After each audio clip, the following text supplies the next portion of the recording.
महायुतीमध्ये भाजप सोबत गेलेल्या पक्षांकडून जनतेला कसल्याही अपेक्षा नसल्या तरी महाविकास आघाडीचे घटक पक्ष असलेल्या तीनही पक्षांनी आपल्या सर्व जागा जाहीर केलेल्या आहेत, परंतु एकही पक्षानं मुस्लिम समाजाला उमेदवारी दिलेली नाही। या पद्धतीनं महाविकास आघाडीला मुस्लिम समाजाचं मतदान हवंय, परंतु मुस्लिम समाजाला उमेदवारी न देऊन लोकप्रतिनिधित्व करण्याची, निवडणूक लढण्याचं आमच्या संवैधानिक अधिकारावर गदा आणण्याचं काम महाविकास आघाडी करत आहे। संविधान वाचवण्याच्या एकीकडे गप्पा असताना इतक्या मोठ्या संख्येनं महाराष्ट्रामध्ये 12% असलेल्या अल्पसंख्याक मुस्लिम समाजाला एकही उमेदवारी का देण्यात आली नाही?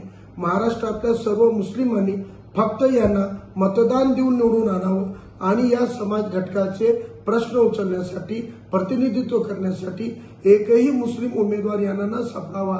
यामुळे महाविकास आघाडी सुद्धा एक कट्टर हिंदुत्ववादी मानसिकता मनवणाऱ्या भाजप महायुतीपेक्षा वेगळी नाही आणि वंचित बहुजन आघाडी एकमेव पक्ष आहे जे तळागाळातील सर्व समुदायांना, मुस्लिम समुदायांना 3 ते 4 लोकसभेच्या जागा या वंचित बहुजन आघाडीनं लोकसभेसाठी दिलेल्या आहेत। महाराष्ट्रातल्या सर्व जनतेला आमचं आव्हान आहे की आपलं अस्तित्व, संवैधानिक अधिकार आणि आपलं प्रतिनिधित्व हे आपल्याला अस्तित्वात आणण्यासाठी त्यांनी वंचित बहुजन आघाडीच्या पाठीशी उभे राहायला पाहिजे।